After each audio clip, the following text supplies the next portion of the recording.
എല്ലാവർക്കും സ്വാഗതം. ഈ റിവ്യൂ ഇഷ്ടപ്പെടുവാണെങ്കിൽ ഒന്ന് ലൈക്ക് ചെയ്തും സബ്സ്ക്രൈബ് ചെയ്തും സപ്പോർട്ട് ചെയ്യണേ. ഇന്നത്തെ ഒരു അടിപൊളി എപ്പിസോഡാണ്, എനിക്ക് ഒത്തിരി ഇഷ്ടപ്പെട്ടു. നമുക്ക് റിവ്യൂയിലേക്ക് കിടക്കാം. അപ്പോൾ സ്റ്റാൻലി അലീനെ കാണാനായിട്ട് നെടുമ്പൊരിക്കൽ വീട്ടിലേക്ക് വരുവാണ്. വണ്ടി കൊണ്ട് ഗേറ്റിൻ്റെ അവിടെ നിർത്തിയിട്ട് കുറച്ച് നേരം വീട്ടിലോട്ട് നോക്കി നിൽക്കുന്നു. അത് കഴിഞ്ഞ് വണ്ടി അകത്ത് കയറിയതിന് ശേഷവും വണ്ടിയിൽ നിന്ന് ഇറങ്ങിയിട്ട് കുറച്ച് നേരം ആ വഴി വീട്ടിലേക്ക് തന്നെ ഇങ്ങനെ നോക്കി നിൽക്കുവാണ്. ഭയങ്കര ടെൻഷനുണ്ട് കേട്ടോ സ്റ്റാൻലിയുടെ മനസ്സിൽ. ആദ്യമായിട്ട് 23 വർഷങ്ങൾക്ക് ശേഷം ഒരു മകളുണ്ടെന്ന് അറിയുന്നു. ആ മകളെ കാണാനായിട്ട് ആദ്യമായിട്ട് ചെല്ലുന്നു. അതിൻ്റെ ഒരു ടെൻഷനുണ്ട്. എന്തായാലും കുറേ നേരം ആ മുറ്റത്ത് തന്നെ ഇങ്ങനെ നോക്കി നിന്നതിന് ശേഷമാണ് സ്റ്റാൻലി അകത്തോട്ട് കയറി ചെല്ലുന്നത്. ഈ സമയം അലീന മുകളിലത്തെ നിലയിലായിരുന്നു, താഴോട്ട് ഇറങ്ങി വരുന്നു, അടുക്കളയിൽ ജോലിയൊക്കെ ചെയ്യുന്നതൊക്കെ കാണിക്കുന്നുണ്ട്. അതിനിടയ്ക്ക് നല്ലൊരു പാട്ടുകൂടി ഇടുവാണ്. അപ്പോൾ നമുക്ക് ഭയങ്കരമായിട്ട് ഫീൽ ചെയ്യും കേട്ടോ ആ സീനൊക്കെ കാണുമ്പം. അച്ഛൻ പുറത്ത് വന്ന് നിൽക്കുന്നു, അച്ഛൻ ഇതുവരെ കണ്ടിട്ടില്ല അലീന. ആ സമയത്ത് ഈ പാട്ടോട് വരുമ്പം ഭയങ്കര രസമുണ്ട്. എന്തായാലും കുറേ നേരം നോക്കി നിന്നതിന് ശേഷം സ്റ്റാൻലി കോളിംഗ് ബെല്ലടിക്കുന്നു. അപ്പം ഈ കോളിംഗ് ബെല്ലടിക്കുന്ന ശബ്ദം കേട്ട് അടുക്കളയിൽ നിന്ന് അലീനയും മുകളിലത്തെ നിലയിൽ നിന്ന് ബാലേന്ദ്രനും താഴോട്ട് ഇറങ്ങി വരുന്നുണ്ട്. അപ്പം ആ സ്റ്റെയറിൻ്റെ അവിടെ എത്തുമ്പോഴത്തേക്കും ബാലേന്ദ്രനെ കാണും അലീന. അച്ഛൻ ഇറങ്ങി വന്നായിരുന്നോ, ആരോ കോളിംഗ് ബെല്ല് അടിച്ചു എന്ന് പറയുമ്പോൾ അത് എൻ്റെ ഒരു ക്ലയൻറ്റാണ്, മോള് പോയി ഒരു ചായ എടുത്തുകൊണ്ട് വന്നേക്കാവോ എന്ന് ചോദിക്കും. അന്നേരം ഞാൻ എടുക്കാം അച്ഛ എന്ന് പറഞ്ഞാൽ അലീന അടുക്കളയിലേക്ക് പോകുന്നു. ബാലേന്ദ്രൻ പോയി ഡോറ് തുറക്കും. ഡോറ് തുറന്ന് കഴിയുമ്പോഴത്തേക്കും രണ്ടുപേരും പരസ്പരം ഗുഡ് മോർണിംഗ് ഒക്കെ പറയുന്നു. അകത്തേക്ക് കയറി വരാൻ പറയുവാണ്. അന്നേരം സ്റ്റാൻലിയുടെ മുഖത്ത് നല്ല ടെൻഷനാണ്. സ്റ്റാൻലി കുറച്ച് നേരം ഇങ്ങനെ അനങ്ങാതെ നിൽക്കും. അന്നേരം അകത്തേക്ക് വാ എന്ന് ബാലേന്ദ്രൻ ഒന്നുകൂടെ പറയുന്നു. അതിനുശേഷം അകത്തേക്ക് വന്ന് ആ ഹാളിൽ നിൽക്കുവാണേ. അന്നേരം വരൂ ഇരിക്കൂ എന്നൊക്കെ പറയുവാണ് വീണ്ടും ബാലേന്ദ്രൻ. ഏതാണ്ട് സ്റ്റക്കായി നിൽക്കുന്ന പോലെയാണ് സ്റ്റാൻലിയുടെ ഒരവസ്ഥ.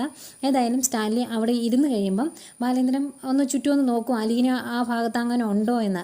ഇല്ല എന്ന് മനസ്സിലാക്കി കഴിഞ്ഞ് സ്റ്റാൻലിയോട് പറയുവാണ്, അതെ ഒരു കാര്യം പറയാനുണ്ട്, നിങ്ങൾ ആരാണ് എന്ന് അലീനയോട് പറഞ്ഞിട്ടില്ല, അതുകൊണ്ട് എൻ്റെ ഒരു ക്ലയൻ്റ് ആണെന്ന് പറഞ്ഞ് ഞാൻ പരിചയപ്പെടുത്തുള്ളൂ എന്ന് പറയുമ്പം സ്റ്റാൻലി ചോദിക്കും, എന്തുകൊണ്ടാണ് പറയായിരുന്നല്ലോ എന്ന് ചോദിക്കുക. അന്നേരം ബാലേന്ദ്രൻ പറയുന്നുണ്ട്, അങ്ങനെ പറയാൻ സാധിക്കില്ല, നിങ്ങൾ അവളെ കണ്ടതിന് ശേഷം അവളെ വേണ്ട എന്ന് പറഞ്ഞിട്ടുണ്ടെങ്കിൽ ആ ഒരു വേദന അവൾക്ക് താങ്ങാനാകില്ല. അതെത്രത്തോളം വേദനാജനകമാണ് എന്ന് ചിലപ്പം നിങ്ങൾക്ക് മനസ്സിലാകില്ല. കാരണം നിങ്ങളൊരു പട്ടാളക്കാരനല്ലേ, പട്ടാളക്കാരുടെ മനസ്സിന് കട്ടി കൂടുതലാണ് എന്നാണല്ലോ പറയപ്പെടുന്നത്. അതുകൊണ്ട് ആ ഒരു വേദന നിങ്ങൾക്ക് താങ്ങാൻ പറ്റുമായിരിക്കും, പക്ഷെ അവളെ കൊണ്ട് സാധിക്കില്ല എന്ന് പറയുവാണ്. അന്നേരം സ്റ്റാൻലി പറയുന്നുണ്ട്, പട്ടാളക്കാരും മനുഷ്യരാണ്, അവരുടെ ശരീരത്തിലൂടെ ഓടുന്നതും രക്തവും അതുപോലെ മാംസവും എല്ലും ഒക്കെയാണ്. അതിനെല്ലാം മൂടുന്ന ഒരു തൊലിയുള്ള ശരീരമാണ് പട്ടാളക്കാർക്ക്, അല്ലാതെ അവർക്ക് മാറ്റമൊന്നുമില്ല എന്ന് പറയുന്നു. അന്നേരം ബാലേന്ദ്രൻ പറയുന്നുണ്ട്, അങ്ങനെ ആയിരിക്കാം, ഏതായാലും ഞാനിപ്പോൾ അവളോട് കാര്യങ്ങളൊന്നും പറഞ്ഞിട്ടില്ല, ഞാൻ എൻ്റെ ക്ലയൻ്റാണെന്ന് പറഞ്ഞ് പരിചയപ്പെടുത്തും, അതുപോലെ അവളെ എൻ്റെ മകളാണെന്ന് പറഞ്ഞാണ് നിങ്ങളെ പരിചയപ്പെടുത്താൻ പോകുന്നത്. അന്നേരം സംസാരിക്കുമ്പം സൂക്ഷിക്കണം, പെട്ടെന്ന് വികാരമൊന്നും വന്നേക്കരുത്. കാരണം എനിക്കറിയാം 23 വർഷം കൂടിയാണ് ഇങ്ങനൊരു മകളുണ്ടെന്ന് അറിയുന്നതും അവളെ കാണാൻ പോകുന്നതും. അതിൻ്റെ ഒരു ബുദ്ധിമുട്ട് നിങ്ങൾക്കുണ്ട് എന്ന് എനിക്കറിയാം, പക്ഷെ അതൊന്നും പുറത്ത് കാണിക്കില്ല. അവൾ ബുദ്ധിയുള്ള കുട്ടിയാണ്, അതിൽ നിന്ന് അവൾ കാര്യങ്ങളെല്ലാം മനസ്സിലാക്കിയെടുക്കും എന്നൊക്കെ ഇങ്ങനെ ബാലേന്ദ്രൻ പറയുമ്പം സ്റ്റാൻലി പറയുവാണ്, നിങ്ങൾ ഒരുപാട് കാര്യങ്ങൾ ഇങ്ങനെ എന്നോട് പറയല്ലേ, എന്നെ ഇങ്ങനെ ടെൻഷൻ ആക്കല്ലേ എന്നിങ്ങനെ പറയുന്നു. ആയിക്കോട്ടെ എന്ന് പറയും. എന്നിട്ടേ ഞാൻ അവളോട് ചായ എടുക്കാൻ വേണ്ടി പറയാൻ പോവാണ്, പറഞ്ഞിട്ട് വരാം എന്ന് പറയും. എന്നിട്ട് പോകാൻ തുടങ്ങുമ്പം സ്റ്റാൻലി പറയും, അതെ ഞാൻ ചായ കുടിക്കില്ല കേട്ടോ, കാപ്പിയെ കുടിക്കുള്ളൂ എന്ന്. ആയിക്കോട്ടെ എന്ന് പറഞ്ഞ് ബാലേന്ദ്രൻ നേരെ അടുക്കളയുടെ അങ്ങോട്ട് ചെല്ലും. അലീനെ എന്ന് വിളിക്കുമ്പോഴേ എന്താ അച്ഛ എന്നിങ്ങനെ അലീനെ ചോദിക്കുന്നുണ്ട്. ഇതൊക്കെ സ്റ്റാൻലി ഇവിടെ ഇരുന്ന് കേൾക്കുന്നുണ്ട്. എന്നിട്ട് ബാലേന്ദ്രൻ പറയുവാണ്, എൻ്റെ ഒരു ക്ലയൻ്റാണ് അവിടെ വന്ന് ഇരിപ്പുണ്ട്, അദ്ദേഹത്തിന് ചായ എടുക്കണമെന്ന് ആദ്യം പറയും. ഞാൻ ചായ മതിയോ വെച്ചാൽ അതിൻ്റെ കൂടെ സ്നാക്സ് എന്തെങ്കിലും വേണമെന്ന് ചോദിക്കുമ്പോൾ വേണ്ട മോളത് എടുത്തുകൊണ്ട് അങ്ങോട്ടൊന്ന് വന്നേരെ എന്ന് പറഞ്ഞ് പോകാൻ തുടങ്ങുമ്പോൾ അതേ ചായയല്ല കേട്ടോ കാപ്പിയാണ് എന്ന് പറയും. അന്നേരം അലീന ചോദിക്കുക, അതെന്താ ചായ കുടിച്ചാലേ എന്ന്. അന്നേരം ബാലേന്ദ്രൻ പറയും, ഓരോരുത്തർക്കും ഓരോ ഇഷ്ടമല്ലേ, ഏതായാലും മോള് കാപ്പി എടുത്തുകൊണ്ട് വാ എന്ന് പറയുന്നു. അങ്ങനെ ബാലേന്ദ്രൻ അത്രയും പറഞ്ഞിട്ട് വീണ്ടും സ്റ്റാൻലിയുടെ അടുത്ത് വന്നിരിക്കുവാണ്.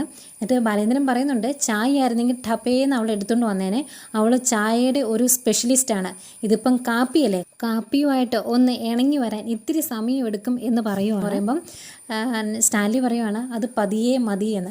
ആയിക്കോട്ടെ എന്ന് ബാലേന്ദ്രൻ പറയുന്നു. അത് കഴിഞ്ഞ് ബാലേന്ദ്രൻ ഒന്ന് ആ ടെൻഷനൊന്ന് അയക്കാൻ വേണ്ടി ചോദിക്കുന്നുണ്ട്, കുളത്തുപുഴി നിങ്ങൾക്ക് റബ്ബർ ഉണ്ടോ എന്നൊക്കെ ചോദിക്കുമ്പോൾ അതിന് പറ്റിയ മണ്ണാണ്, കുഴപ്പമില്ല അത്യാവശ്യം ഉണ്ടെന്നൊക്കെ പറയുന്നു. അന്നേരം ബാലേന്ദ്രൻ പറയും, ഇവിടെ റബ്ബർ തോട്ടമൊക്കെ ഉള്ള ഇഷ്ടം പോലെ സ്ഥലങ്ങളുണ്ട്, പക്ഷേ വില ഇടിഞ്ഞു പോയില്ലേ എന്നൊക്കെ പറയുമ്പം അതിനെപ്പറ്റി കുറേ കാര്യങ്ങളൊക്കെ പറയും കേട്ടോ. അത് കഴിഞ്ഞ് സ്റ്റാൻലി, അതിന് നിങ്ങൾ ഇതൊന്നും ബാധിക്കുകയല്ലോ, സ്വർണ്ണമല്ലേ, അതിന് എന്നും വില കൂടുമല്ലേ എന്നൊക്കെ ഇങ്ങനെ പറഞ്ഞ് ഇങ്ങനെ സംസാരിച്ചുകൊണ്ട് ഇരിക്കുമ്പോഴാണ് അവിടെ നിന്ന് ഇങ്ങനെ അലീന ചായയായിട്ട് വരുന്നത് കാണുന്നത്. അത് കാണുന്നത് സ്റ്റാൻലി ഇങ്ങനെ അന്തം വിട്ട് നോക്കുക കേട്ടോ. അലീന ഇങ്ങനെ അപ്പുറത്തെ സൈഡിൽ ഇങ്ങനെ നടന്നു വരുന്നു, അടുത്തേക്ക് വരുന്നു, അതിങ്ങനെ നോക്കി ഇങ്ങനെ അന്തം വിട്ട് നിൽക്കുക. അന്നേരം ഇവർ രണ്ടുപേരും മാറി മാറി നോക്കുന്നുണ്ട് ബാലേന്ദ്രൻ. അത് കഴിഞ്ഞ് അലീന ചിരിച്ചുകൊണ്ട് കാപ്പിയായിട്ട് മുന്നിൽ വന്ന് നിൽക്കുമ്പോഴും സ്റ്റാൻലി അലീനയുടെ മുഖത്തൊന്നും കണ്ണെടുക്കുന്നില്ല. അന്നേരം ആ സിറ്റുവേഷൻ ഒന്ന് മാറ്റാൻ വേണ്ടി ബാലേന്ദ്രൻ ഒന്ന് ചുമയ്ക്കും. അന്നേരം പെട്ടെന്ന് ഇങ്ങനെ ഒന്ന് മുഖം മാറ്റും സ്റ്റാൻലി. അത് കഴിഞ്ഞ് പിന്നെയും അലീനയുടെ മുഖത്തേക്ക് തന്നെ ഇങ്ങനെ നോക്കിയിരിക്കുവാണ്. അന്നേരം ബാലേന്ദ്രൻ ചോദിക്കും, ഇതെന്താ ഇങ്ങനെ നോക്കുന്നത്, ഇതിനു മുമ്പ് നിങ്ങൾ തമ്മിൽ എന്തെങ്കിലും പരിചയമുണ്ടോ എന്ന്. അന്നേരം സ്റ്റാൻലിക്ക് പെട്ടെന്ന് കാര്യം മനസ്സിലാവുന്നുണ്ട്. അതുകൊണ്ട് തന്നെ സ്റ്റാൻലി അതെ എവിടെയോ കണ്ടതുപോലെ എനിക്ക് തോന്നുവാണ് എന്ന് പറയും. അന്നേരം അലീനെ ഇങ്ങനെ ഭയങ്കര എന്തോ അത്ഭുതത്തോടെ സ്റ്റാൻലി നോക്കുന്നുണ്ട്. എന്നിട്ട് ഇങ്ങനെ നോക്കി നിൽക്കുമ്പം ബാലേന്ദ്രൻ അലീനയോട് മോളെ ആ കാപ്പി അങ്ങ് കൊടുക്കുക എന്ന് പറയും. അങ്ങനെ കാപ്പി കൊടുക്കുന്നു. കാപ്പി കൊടുത്തു കഴിയുമ്പോഴും ഇങ്ങനെ നോക്കിയിരിക്കുവാണ്. എന്നിട്ട് എന്തെങ്കിലും ചോദിക്കണ്ടേ എന്നോർത്ത് സ്റ്റാൻലി അലീന എന്നല്ല പേരെന്ന് ചോദിക്കും. അതേന്ന് പറയും. അന്നേരം ബാലേന്ദ്രൻ എൻ്റെ മോളാണ് എന്ന് പറഞ്ഞ് പരിചയപ്പെടുത്തുന്നു. അന്നേരം വീണ്ടും സ്റ്റാൻലി ചോദിക്കുവാണ് അലീന ഇപ്പോൾ എന്തെടുക്കുവാണ്, എന്താണ് ചെയ്യുന്നത് എന്ന്. അന്നേരം ഇപ്പോൾ ഒന്നും ചെയ്യുന്നില്ല എന്നൂടെ പറയുന്നു. അന്നേരം അലീന അച്ഛന് കാപ്പി വേണ്ടേന്ന് ചോദിക്കും. അന്നേരം എനിക്ക് കാപ്പി വേണ്ട മോളെ, ഞാനങ്ങനെ കാപ്പി കുടിക്കാറില്ലല്ലോ, എനിക്ക് വേണ്ടാന്ന് പറയുമ്പോൾ എങ്കിൽ ഞാൻ ചായ എടുത്തുകൊണ്ട് വരട്ടെ എന്ന് ചോദിക്കും. അന്നേരം വേണ്ടെന്നേ, എനിക്കിപ്പോൾ ചായയും വേണ്ട എന്ന് പറയും. അത് കഴിയുമ്പോഴും സ്റ്റാൻലി ഇങ്ങനെ അലീന ഇങ്ങനെ അന്തം വിട്ടിങ്ങനെ നോക്കുവാണേ. അന്നേരം പെട്ടെന്ന് ആ സിറ്റുവേഷൻസ് ഒന്നും മാറ്റണമല്ലോ, അങ്ങനെ എന്നിട്ട് ഇനി വല്ല പെട്ടെന്ന് ഇമോഷണൽ ആയാലോ എന്നോർത്ത് മോളെ രോഹിത് എപ്പോഴാണ് വരുന്നത് എന്ന് ചോദിക്കും. അന്നേരം കുറച്ച് കഴിയുമ്പോൾ വരും അച്ഛാ എന്ന് പറയും. കൃഷ്ണമോളോ എന്ന് ചോദിക്കുമ്പോൾ അവൾ ഉച്ചയാകുമ്പോൾ വരും, പരീക്ഷയില്ല, അതുകൊണ്ട് അവൾ ഉച്ചയാകുമ്പോൾ വരും എന്ന് പറയും. എന്നിട്ട് ഇത്രയും പറഞ്ഞു കഴിയുമ്പോൾ ബാലേന്ദ്രൻ എങ്കിൽ മോള് ആ കാപ്പി ഇവിടെ വെച്ചിട്ട് പോയിക്കുമെന്ന് പറയും. അന്നേരം അതെന്തിനാ അച്ഛന് കാപ്പി വേണമെന്ന് ചോദിക്കുമ്പോൾ അല്ല എനിക്ക് വേണ്ടിയിട്ടല്ല, ഇദ്ദേഹത്തിന് ഇനി ഒരു കാപ്പിയും കൂടി കുടിക്കാൻ തോന്നിയാലോ, അതുകൊണ്ട് ഇവിടെ വെച്ചേരേ എന്ന് പറയും. അലീന ചിരിച്ചുകൊണ്ട് ആ കാപ്പി അവിടെ വെക്കുന്നു. എന്നിട്ട് അങ്ങ് തിരിഞ്ഞു പോവുകയാണ്. അന്നേരം സ്റ്റാൻലി ഇങ്ങനെ നോക്കിയിരിക്കുവാണ്. കാണാൻ നല്ല രസമാണ്. നമുക്കും ആ സിറ്റുവേഷൻസൊക്കെ ഭയങ്കരമായിട്ട് അങ്ങ് ഫീൽ ചെയ്യും. ഏതായാലും അലീന അങ്ങ് പോയി കഴിയുമ്പം ബാലേന്ദ്രൻ ചോദിക്കും എന്ത് തോന്നുന്നു എന്ന്.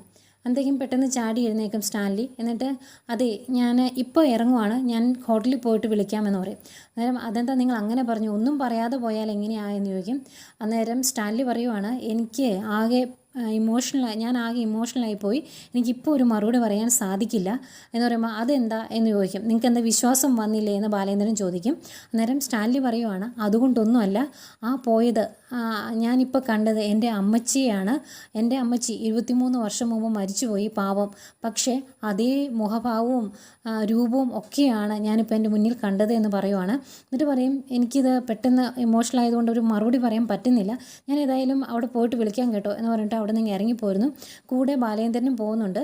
ബാലേന്ദ്രനും നല്ല ഭംഗിയായിട്ട് എന്തോ ആ പരിഭ്രമവും ആ ടെൻഷനും ഒക്കെ വരുന്നത് നല്ല ഭംഗിയായിട്ട് അവതരിപ്പിച്ചേക്കുന്നു. ഏതായാലും പുറത്തേക്ക് ഇറങ്ങി വരും. വന്നതിന് ശേഷം ബാലേന്ദ്രൻ ചോദിക്കുന്നുണ്ട് നിങ്ങളുടെ തീരുമാനം എന്താണ് എന്ന്.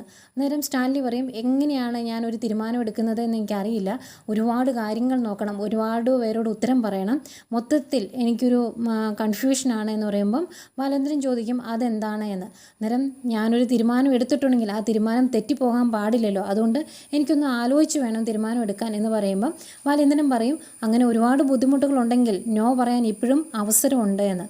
അന്നേരം സ്റ്റാൻലി പറയും അങ്ങനെ പറയരുത് സ്റ്റാൻലി, അങ്ങനെ തരം താഴ്ത്തരുത്, എനിക്ക് മനുഷ്യരെ മനസ്സിലാകും, മനുഷ്യരുടെ ഇമോഷൻസും അവരുടെ വിഷമങ്ങളും എല്ലാം മനസ്സിലാകുന്ന ഒരാൾ തന്നെയാണ് ഞാൻ എന്ന് പറയും.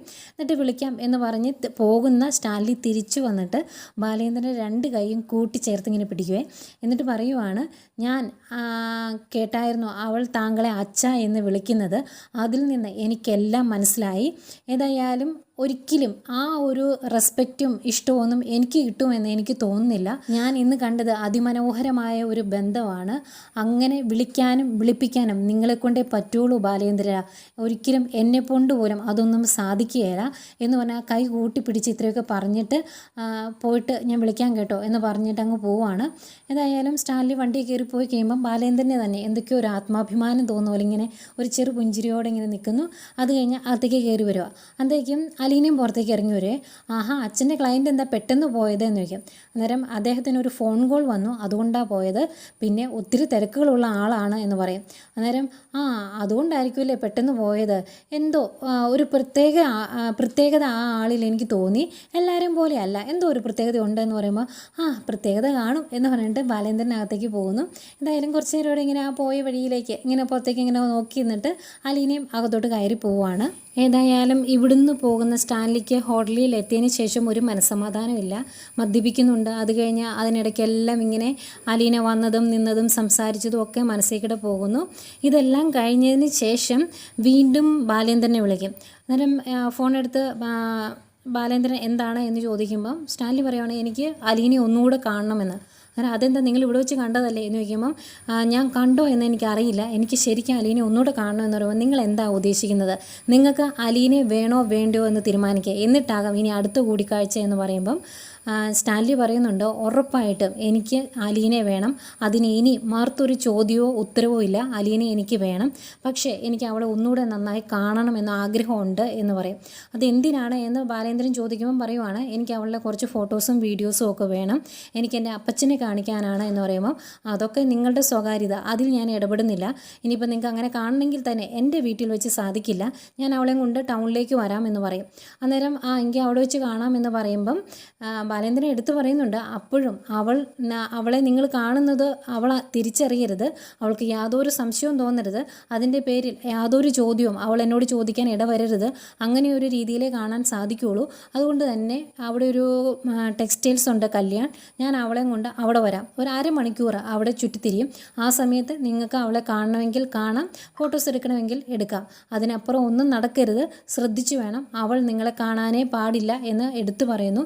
ഇല്ല, ഒരു തരത്തിലുള്ള ബുദ്ധിമുട്ടും ഞാൻ ഉണ്ടാക്കില്ല എന്ന് പറയുന്നു. എന്നിട്ട് സ്റ്റാൻലി അതിൻ്റെ കൂടെ പറയുന്നുണ്ട്, ഞാൻ ആരോടും ഇങ്ങനെയൊന്നും ഇതുവരെ റിക്വസ്റ്റ് ചെയ്തിട്ടില്ല, ഞാൻ അലീനെ കണ്ടതോടുകൂടി ആകെ തളർന്നു പോയി, ഞാൻ ഇത്രയൊന്നും പ്രതീക്ഷിച്ചില്ലായിരുന്നു, ആ ഒരു നിമിഷം ഞാൻ തീർത്തു വെച്ചിരുന്ന എൻ്റെ എല്ലാ പ്രതിരോധവും തകർന്നു പോയി, അതുകൊണ്ട് തന്നെ ബാലേന്ദ്ര എനിക്കിനി അവളെ കാണണം എന്നിങ്ങനെ പറയുന്നു. ആയിക്കോട്ടെ, ഞാൻ ടൗണിലേക്ക് വന്നേക്കാം എന്ന് പറഞ്ഞിട്ട് ബാലേന്ദ്രൻ ഫോൺ വയ്ക്കുന്നതും സ്റ്റാൻലി ഇങ്ങനെ ആലോചിച്ചിരിക്കുന്നതൊക്കെ കാണിച്ചുകൊണ്ടാണ് ഇന്നത്തെ എപ്പിസോഡ് തീരുന്നത്. ഞാനിപ്പോൾ പറഞ്ഞപ്പം നിങ്ങൾക്ക് അതിൻ്റെ ഫീലിങ്സ് കിട്ടിയോ എന്ന് എനിക്ക് അറിയത്തില്ല. നല്ല എപ്പിസോഡാണ്, പറ്റുവാണെങ്കിൽ ടി വിയിൽ ഒന്നുകൂടെ കാണും. പിന്നെ പ്രമോ കാണിക്കുന്നുണ്ട് നാളത്തെ. അവർ ടെക്സ്റ്റൈൽസ് ചെന്നതിന് ശേഷം അലീന ഡ്രസ്സൊക്കെ സെലക്ട് ചെയ്യുന്നു. പല സ്ഥലത്ത് നിന്ന് അലീനെ കാണാതെ അലീനെ ശ്രദ്ധിച്ചിങ്ങനെ നോക്കി നിൽക്കുന്ന സ്റ്റാൻലിയെ കാണിക്കുന്നുണ്ട്. പിന്നെ അവിടെ നിന്ന് വന്നതിന് ശേഷമാണെന്ന് തോന്നുന്നു ഭവതിയോട് സംസാരിക്കുന്ന അലീനെ കാണിക്കുന്നുണ്ട്. ആദ്യമൊക്കെ ഞാൻ ഒരുപാട് ദ്രോഹിച്ചിട്ടുണ്ട് എന്ന് പറഞ്ഞ് അലീനയോട് മാപ്പ് ചോദിക്കുന്നുണ്ട് ബബിത. അന്നേരം അലീന പറയുന്നുണ്ട്, നിനക്കത് തിരിച്ചറിഞ്ഞല്ലോ, അത് മതി, പക്ഷേ അതിനുശേഷം നീ എനിക്ക് തന്ന സ്നേഹം എനിക്ക് ഏറ്റവും വിലപ്പെട്ടതാണെന്നൊക്കെ പറയുന്നു. ബബിതയുടെ കണ്ണൊക്കെ നിറഞ്ഞിരിപ്പുണ്ട്. ഏതായാലും ഇതൊക്കെയായിരുന്നു ഇന്നത്തെ കഥ.